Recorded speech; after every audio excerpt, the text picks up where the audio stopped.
Magandang araw po kay Sir Tatut Soriano ng Balanga, Bataan. Bossing, ito po yung inyong 3-in-1. Ibig sabihin ng 3-in-1, grass cutter po siya. Ito yung grass cutter niya. Ayan. Ito yung metal blade tsaka yung nylon blade. Ayun po yung tiller or yung pambungkal po ng lupa. Ito po yung box niya, Huyoma 4-stroke. Okay po. Ere po yung pag-o-operate, lalagyan nyo lang po yan ng oil. Hanggang dito yung oil niya. So hindi po siya mausok. Kagaya ng 2-stroke, wala siyang kausok-usok. Okay, ito po yung valve.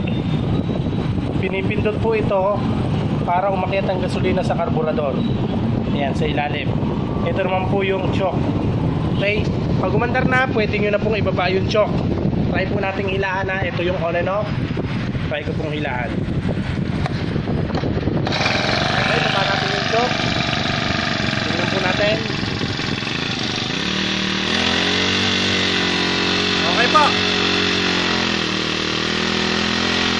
PM nyo na lang po ako sa lahat po ng mga interesado. 11.5 lang po yan, isang set.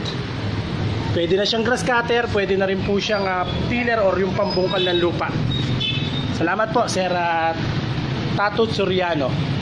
Available din po yung ating knapsack power spray. Yan po yung knapsack power spray. Pinakamura nating grass cutter 4.8 lang po. CG411. Yan. Yung ating nylon blade, ito 250 lang po yan. Metal blade 300. Mga blade. Okay po, Sir Tatut Soriano.